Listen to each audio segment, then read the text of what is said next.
Have you ever reached a point in life where you realize that not every battle needs to be fought? That sometimes the smartest move isn't saying everything you know, but holding back with quiet grace? Maybe it's not about giving in, sublime, but about growing wise. Let me ask you, what if the real power in aging gracefully lies not in proving a point, but in knowing when to say nothing at all? What if appearing less aware, or even pretending not to notice, was actually a sign of deep wisdom, not weakness? In today's video, we're diving into 7 powerful life situations where staying silent, smiling gently, or stepping back doesn't mean you're losing, it means you've already won. These aren't simple coping tips. They are strategic tools, emotional life skills, that people like you and me have refined over a lifetime.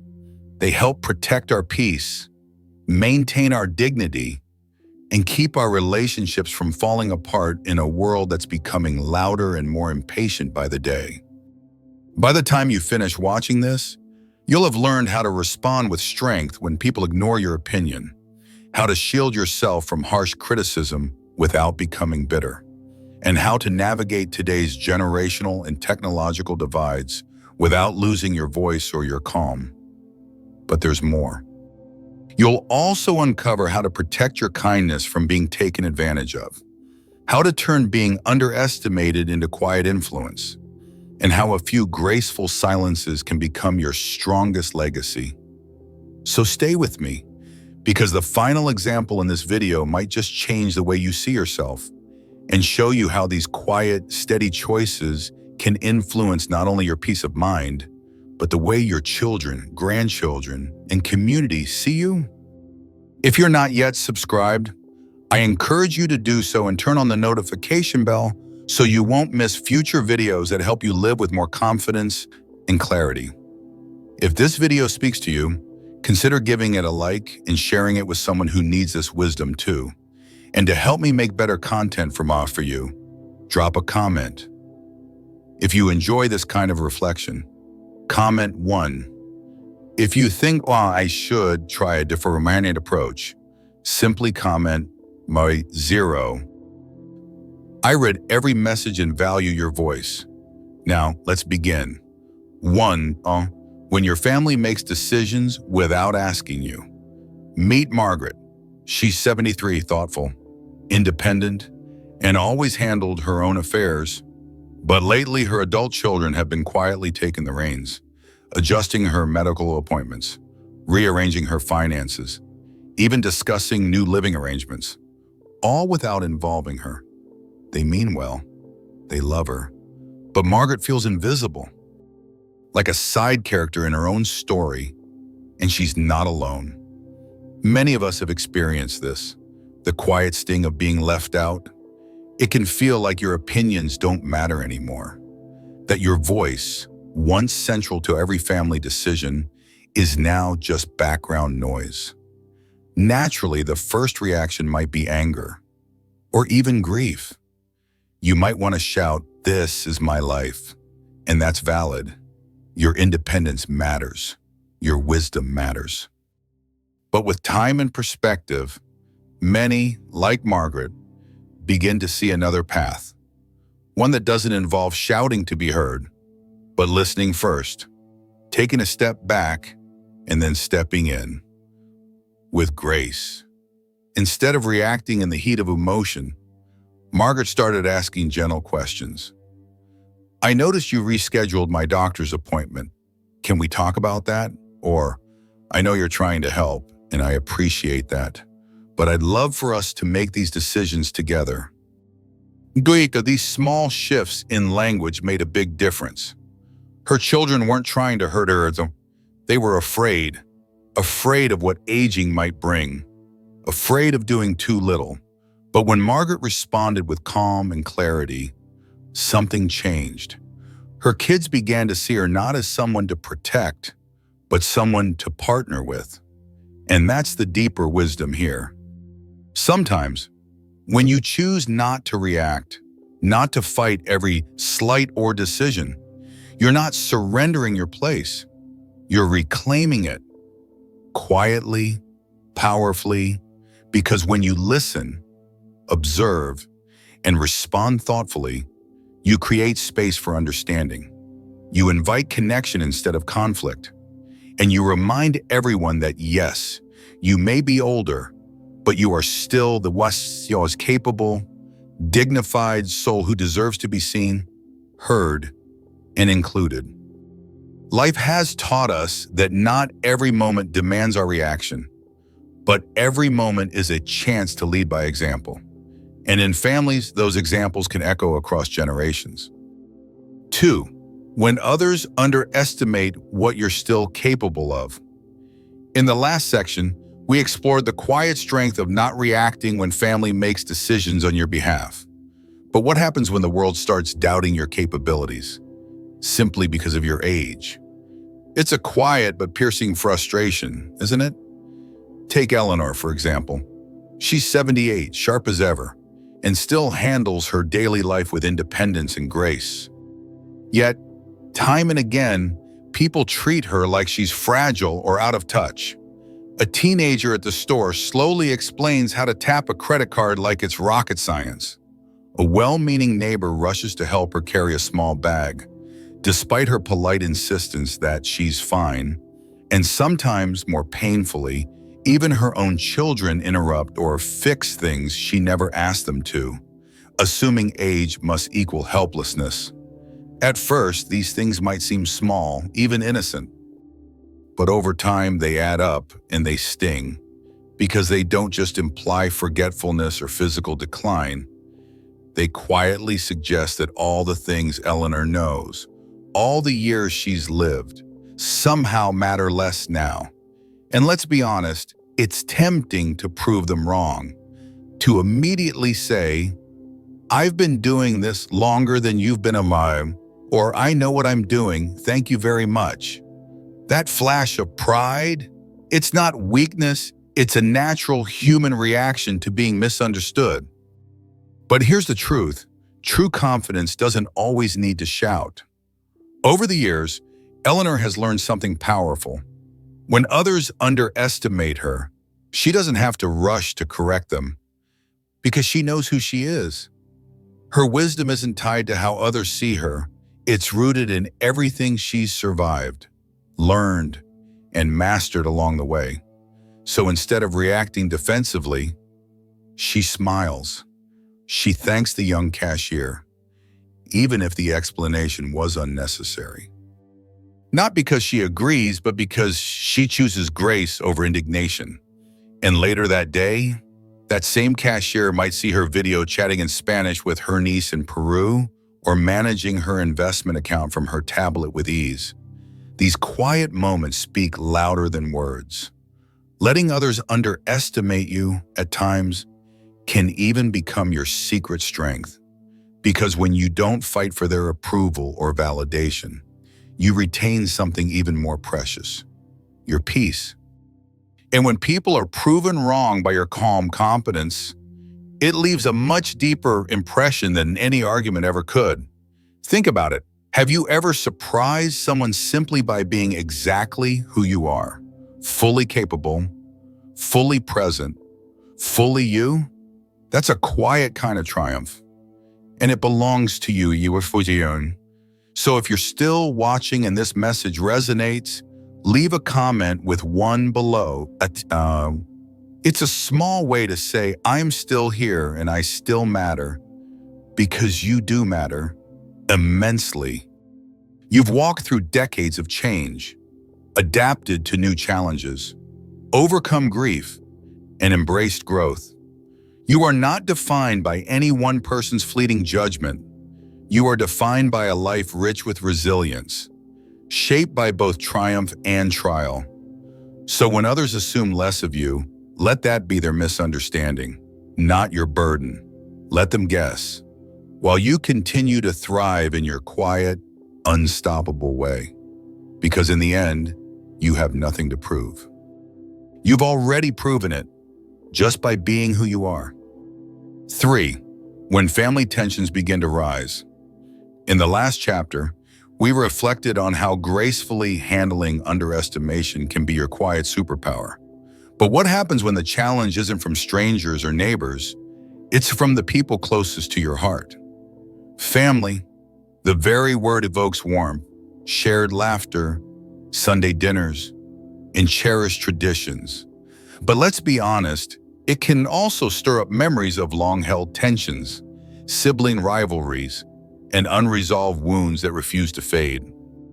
Especially in later life, when peace becomes more precious than ever, these emotional rifts can feel heavier, more intrusive, more personal. Take Thomas, for instance, a devoted grandfather and the oldest of 5 siblings. Now in his early 80s, he often finds himself caught between clashing personalities, his grown children debating over how to handle holidays, his younger brother still holding grudges from decades past, and his grandchildren arguing over who gets to borrow the car next. It's exhausting, and more than once, Thomas has felt pulled like a rope in a family tug-of-war.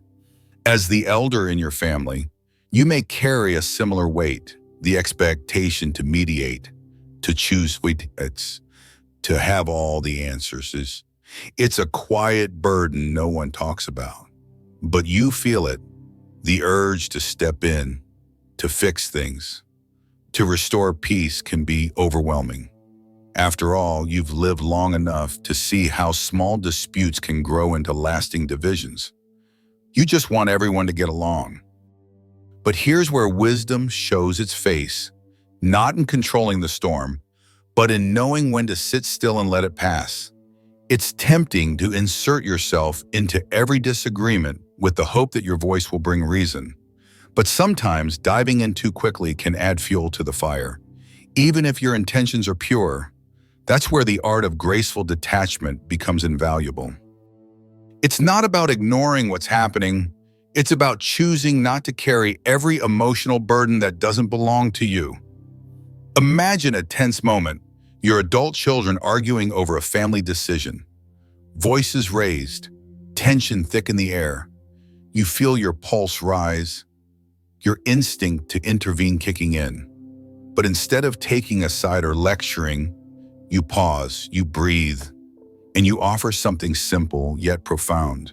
It sounds like you both care deeply about this. I trust you'll find a solution together. That one sentence can shift the energy in the room. It validates their emotions without escalating the drama. It reminds everyone that resolution is possible, and it doesn't need to come from you. Your calm becomes contagious. Your presence becomes a grounding force. Over the years, you've learned something that can't be taught in books or therapy sessions. Time has a way of softening even the most bitter arguments. What feels urgent today may fade into irrelevance tomorrow. And the more you cling to the role of the fixer, the harder it becomes to preserve your own peace. There's incredible strength in being the one who doesn't take the bait, who listens without judgment, observes without reacting, and holds space for others to work through their storms. This kind of emotional maturity doesn't come from age alone. It comes from intention, compassion, and the wisdom of knowing that peace doesn't always mean control. And let's not forget your well-being in all of this. You've earned the right to protect your emotional space. Every conflict you choose not to absorb is a gift you give yourself. It's not avoidance, it's self-respect. When family sees you as that steady, peaceful anchor, someone who values connection over conflict, you slowly begin to reshape the emotional tone of the entire group. Without preaching, without pushing, you guide them toward calmer waters.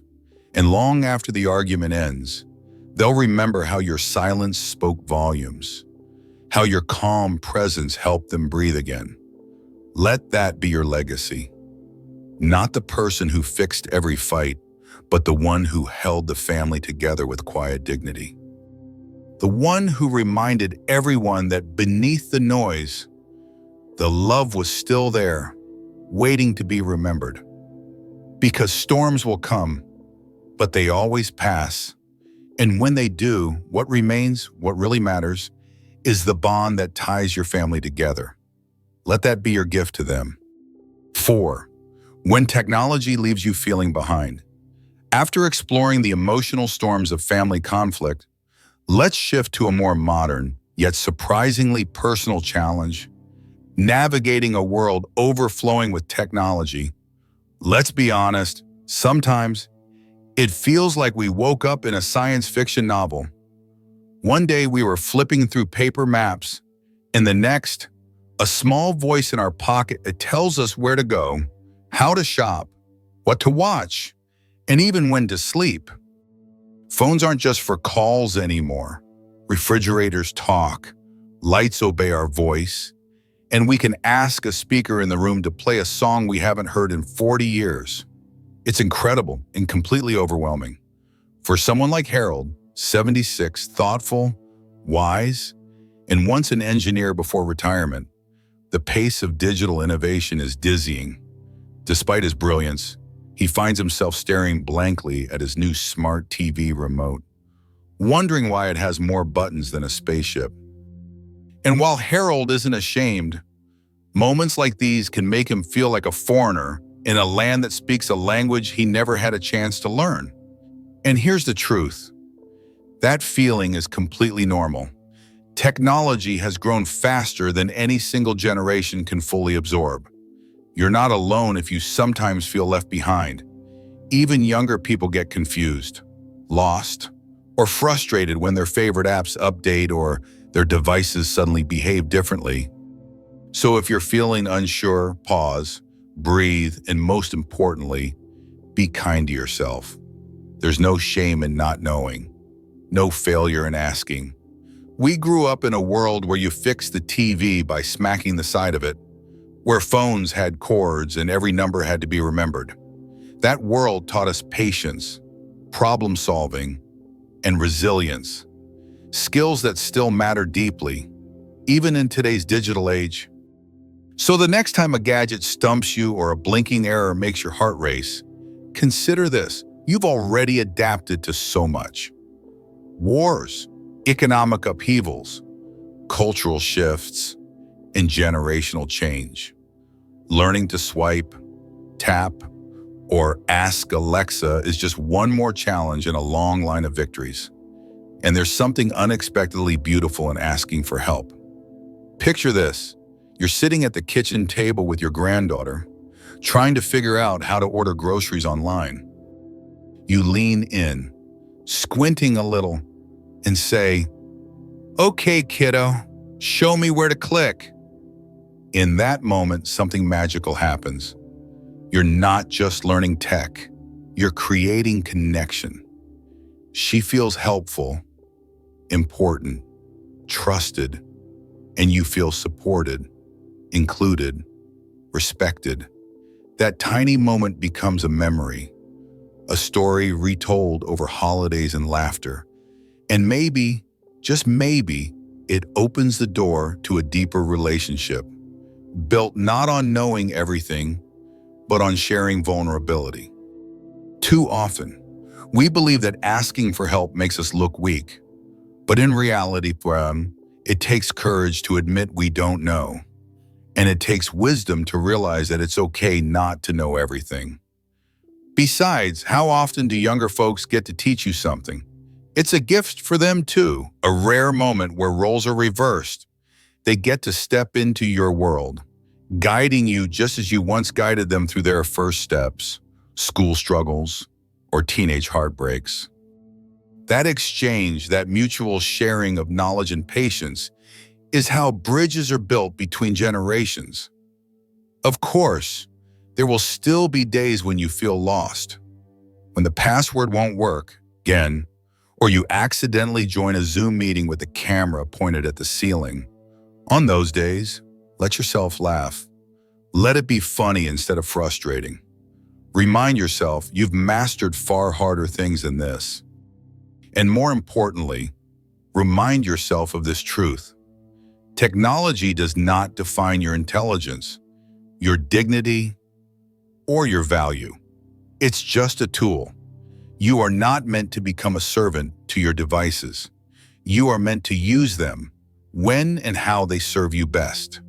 Whether it's a video call to see your great-grandchild's first steps or simply reading today's news online, let technology be a bridge, not a barrier. You don't need to know everything. You just need to stay curious. So the next time you're tempted to say, "I'll never figure this out," try replacing it with, "This is new, but I'm learning," because you are every single day. And that open heart, that willingness to keep growing is what makes your journey so powerful. Let go of the pressure. Embrace the moment. Laugh a little. Learn a little. And most of all, never forget that the connections we build, not the devices we use, are what truly bring life its deepest meaning. 5. When someone questions your choices or lifestyle. In the last section, we explored how learning to approach unfamiliar technology with humility, not frustration, can lead to connection, not conflict. But what about the moments when the challenge isn't a blinking screen, but a raised eyebrow? Because let's face it, not all judgment comes from strangers. Sometimes it's those closest to us who feel the need to comment on how we live, what we do, and even what brings us joy. By this stage in life, your journey is a rich mosaic, built from triumphs, heartbreaks, detours, dreams chased, and lessons earned the hard way. The way you spend your time, your energy, your money, it all tells a story that only you truly know. And yet, there will always be voices, sometimes quiet, sometimes loud, that feel entitled to critique that story. Maybe someone comments on your spending habits. You really bought that? Or they raise questions about your food choices or how often you socialize or don't. Maybe it's the friend who wonders why you're traveling instead of saving for security, or the family member who can't help but question your hobbies, routines, or solitude.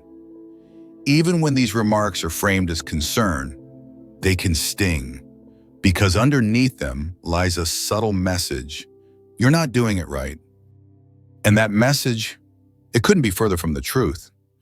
You see, by now, you've lived enough life to know that the choices you make are grounded in something far deeper than what others can see. Your values, your healing, your moments of joy and pain, they've all shaped the way you live today. So when someone judges your lifestyle without knowing your full story, they're simply seeing the surface. And you're living the depth.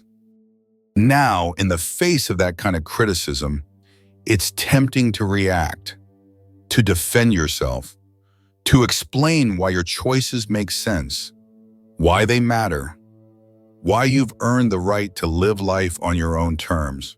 But here's where wisdom steps in. Sometimes, the greatest strength lies not in arguing, but in not needing to argue at all. Picture Grace, a 72-year-old widow who recently treated herself to a 2-week solo cruise through the Mediterranean. She saved for years to do it. It was healing. It was joyful. But when she returned, a longtime friend said, "You really should have put that money towards something more practical." Grace could have snapped back, could have explained how much that trip helped her reconnect with herself. But instead, she smiled and replied, "I hadn't thought of that. Thanks for sharing." That small, composed sentence, it was her way of saying, my life, my peace, my rules. It wasn't surrender, it was sovereignty. Because at a certain point, you realize that defending your life choices to people who don't walk your path is a waste of precious energy. The more time you spend justifying yourself, the less time you have to enjoy the very life you're defending. And why should you explain your joy to anyone? You've spent decades figuring out what truly matters. Whether it's growing flowers instead of investments, reading in silence rather than going to parties, or buying a handmade coat just because it makes you feel beautiful. Those are your decisions. No one else needs to understand them. They just need to respect them or stay out of the way. Criticism often comes from a place of fear or limitation, not from truth. Sometimes people judge what they don't understand. They worry about risks they wouldn't take. They see freedom and call it foolishness. But you see it for what it is. Permission to live fully, unapologetically, and joyfully. So, when that next comment comes, whether about your clothes, your calendar, your cuisine, or your career changes at age 70, pause, smile. And remember, you don't owe anyone a detailed explanation. You owe yourself peace. If you're still here with me, and this message speaks to you, please leave a comment below that simply says So it tells me you're still on this journey and that you're walking it with courage. Because here's what matters most. You've earned the freedom to design your life around what makes you feel alive. Whether that's embracing quiet mornings, eating dessert first, or traveling alone halfway across the world, those choices are yours, and they are valid. Always. You don't need to prove anything. You don't need to shrink to fit anyone's expectations. You've already proven day after day that your life is yours to shape. Let the world have its opinions. You'll keep living with intention, with authenticity, and with a quiet kind of power that no judgment can touch. 6. When political or personal beliefs create division. In the previous section, we talked about standing strong in your lifestyle choices, how living in alignment with your own truth matters more than seeking others' approval. But sometimes the storm doesn't come from judgment about what you do. It comes from what you believe. We're living in a time where conversations can ignite like dry grass under a summer sun. Politics, religion, social values, these aren't just topics anymore. They're landmines, and often the people triggering them aren't strangers. They're people you love. Maybe it starts around a dinner table. Someone casually mentions the latest news. Before you know it, voices rise, emotions flare, and suddenly, it's no longer a conversation. It's a battle. A son debates with a daughter-in-law. A grandchild passionately argues their views. And there you are, sitting in the middle, heart pounding, wondering if it's worth stepping in or staying silent. You've seen this cycle before, haven't you? After all, your life has spanned decades of division and change, from civil rights marches to economic upheavals, from Cold War tensions to social revolutions. You've watched society shift, bend, and try to find its footing. You've seen how each generation fiercely defends its truth, believing it's the first to carry such passion. But you know better. You know it's not the first, and it won't be the last. Because you've lived long enough to understand that time often humbles us all. Beliefs change, perspectives soften. The lines people draw in the sand today might be washed away tomorrow by life itself. Still, that doesn't make it any easier to watch people you care about tear each other down over things that, while deeply meaningful, can never be more important than the relationship itself. So what do? Your instinct might be to offer perspective. To step in with the wisdom of age and say, I've seen where this road leads. And sometimes that's exactly what's needed. But more often than not, you've come to realize something far more powerful. The ability to choose silence. Not silence born from indifference, but from wisdom. From understanding that peace is sometimes more valuable than the last word. Imagine you're sitting in your living room. Your two adult children are locked in debate, one passionate, the other defensive. It's tense. You could add your voice to the mix. You have every right, but instead you lean back and say with a warm smile, You both have strong convictions. That's something I truly admire. Just like that, the temperature in the room drops. That small moment of restraint doesn't mean you have abandoned your beliefs. It means you're choosing connection over control. It means you understand that you don't need to win an argument to influence hearts. Sometimes, the most persuasive thing you can offer is how you carry yourself, not what you say. And here's the beautiful irony. When you step back, people tend to lean in. When you resist the urge to react, your presence becomes a steadying force. You aren't dismissing the issues. They matter. But what matters even more is the love between you, the relationship, the thread that holds you all together. Of course, there will be times when your voice should be heard. Moments when silence would feel like self-betrayal. And when that time comes, speak. Speak with clarity, with heart, and with calm. Your words will carry more weight because you haven't spent them carelessly. But in the moments where debate turns to division and where shouting drowns out understanding, let your stillness be your statement. By choosing peace, you remind those around you that life is too short to waste on arguments that won't be remembered. While the wounds they cause might last years, you model something powerful, that we can disagree deeply and still respect each other, still love each other. Because in the end, what people remember isn't who was right about the election in 2024 or who quoted which statistic. What they remember is how they felt in your presence. Did they feel heard? Did they feel safe? Did they feel loved? If you're still here with me in this video and this message resonates, please type 3 in the comments. It's a simple gesture, but it lets me know you value peace as much as I do. You've earned the right to prioritize harmony. You've seen enough to know that relationships are fragile, and the older we get, the more precious they become.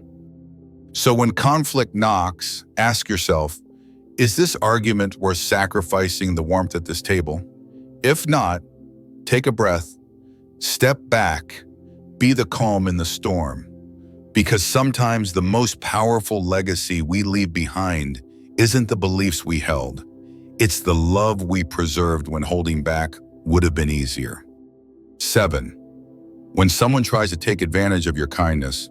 In the last section, we reflected on the power of choosing peace over political debate, the wisdom of knowing when to speak and when to simply protect the energy in the room. But sometimes the challenge isn't in what's being said, it's in what's being asked of you. Because kindness, as beautiful as it is, can also make you a target. Let's talk about that. As we age, our compassion tends to deepen. We've seen life in all its shades. We've helped others through storms. We've given when it wasn't easy. And often, that giving heart becomes a part of who we are. A quiet strength, a way we find meaning. But here's the difficult truth. Not everyone sees that kindness for what it is. Some see it as a door left slightly open, an opportunity. You've likely been there. A distant relative suddenly shows up needing help. A salesperson pressures you into a limited time investment. A neighbor sweet talks their way into constant favors. On the surface, they seem polite, charming, even, but something in your gut tightens. Something doesn't sit quite right. That feeling? It's your instinct, and it's worth listening to. At this stage in life, we don't just develop compassion, we develop discernment. And sometimes the wisest thing you can do isn't to say yes right away, it's to pause, smile, and say, I'd like to think about that. It sounds simple, but that one sentence is a shield. It creates space between you and the pressure. It gives you time to reflect, to breathe, to let your inner compass guide you instead of guilt or urgency. Because the truth is, any who truly cares about you will respect that pause. They won't push harder. They'll step back and allow you the time you need. And if they don't, Well, that tells you more than their words ever could. You see, there's nothing wrong with appearing unsure, nothing weak or foolish about it. In fact, it's a quiet strategy. When you hesitate, you shift the power dynamic. You give yourself time to see the situation more clearly. Are they being sincere? Are they respecting your boundaries? Are they truly in need or simply in the habit of taking? You've earned the right to ask those questions because your kindness is not endless. It's precious. And it deserves to be directed with intention, not handed out to anyone who knocks. Let's take Eleanor as an example. At 75, she's known in her community for her warmth, always the first to send a card, bake a casserole, offer a ride. But lately she noticed something. A neighbor began asking for more than help. She wanted errands, money, attention, even emotional support that felt heavy and one-sided. Eleanor felt conflicted. Was she being selfish for pulling back? Was she imagining the imbalance? But after a sleepless night and a quiet cup of tea, Eleanor chose her peace the next time the neighbor asked for another favor. Eleanor simply smiled and said, "I'll need to think about it. I have a lot on my plate right now." And just like that, she reclaimed her space. This isn't about becoming cold or guarded. It's about being wise with your warmth, about offering help from a place of strength, not pressure, of choosing when and where your light shines so it reaches the people who will truly appreciate it. Because real generosity doesn't come from obligation. It comes from confidence, from a full heart, from clarity. So if you're still with me in this video and this message resonates, please leave the word 3 in the comments. I want to know you're still here, still walking this journey of strength and grace alongside me. Remember this, your kindness is not a weakness. It is your gift to the world. But like all precious things, it must be protected, guard it, shape it, and offer it to those who see its worth. You are not unkind for saying no. You are not deceptive for taking your time. You are not less generous for choosing discernment over impulse. You are wise, you are thoughtful, and you are in control of how you give, who you trust, and what you allow into your heart. Let your kindness be a reflection of your power, not a path for others to walk over. The quiet strength of wisdom. In the previous section, we reflected on how discernment protects your kindness, how pausing, assessing, and honoring your instincts is a quiet act of self-respect. Now, let's take a step back and look at the bigger picture, because in the grand mosaic of life, growing older is not an ending. It's an arrival. You are not retreating from the world. You are stepping into a place where all the lessons you've lived, every heartbreak, every bite, every tough decision, have shaped you into someone with extraordinary insight, someone who no longer needs to shout to be heard, someone whose very presence carries the weight of experience. And yet, this kind of wisdom is often misunderstood. In a noisy world, people mistake gentleness for weakness. They see you bite your tongue during a disagreement and think you've given up. They see you nod quietly when someone else rants and assume you're indifferent. But we know better. We know that kind of stillness comes not from surrender, but from strength. Because it takes immense courage to walk away from a battle you could win, simply because peace matters more than proving a point. That is not weakness, that is wisdom. The wisdom to know that being right is not always the goal. That harmony with your loved ones is more valuable than any temporary victory. That your energy, so carefully preserved through years of giving, healing, and growing, is not something to waste on noise. And there's beauty in that restraint. There's power in choosing not to correct every misstep, not to answer every provocation, not to let your peace be shaken by fleeting opinions or small-minded remarks. You've lived long enough to know that some things are better left unsaid, Not because they aren't true, but because they aren't worth disturbing your inner stillness. You've seen how life always finds a way of revealing truth in time, and you've learned that silence, when chosen wisely, speaks louder than any words. This is what I call the quiet strength of wisdom.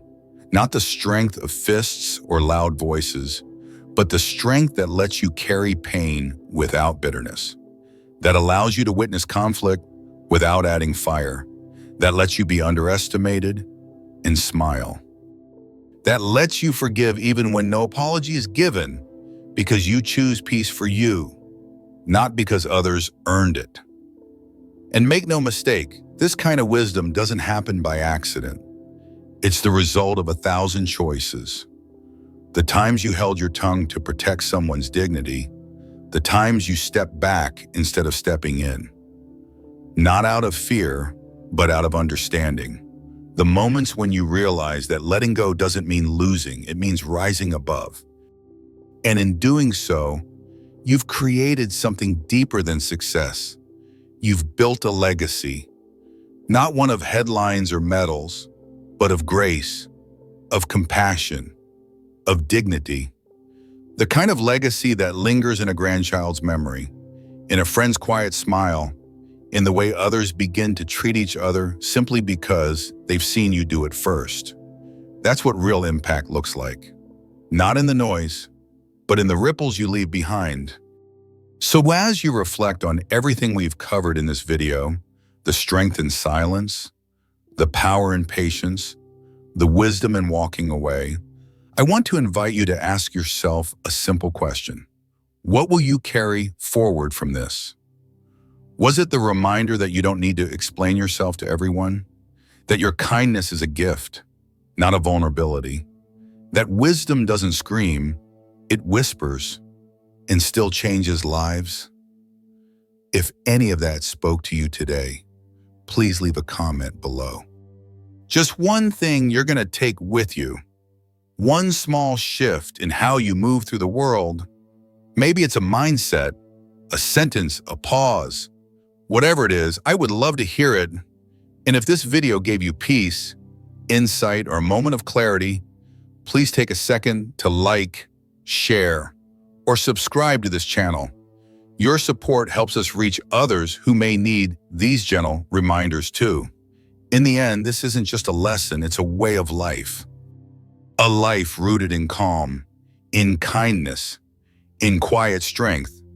A life where your wisdom is not just remembered, but felt. Thank you for being here, and thank you for being you.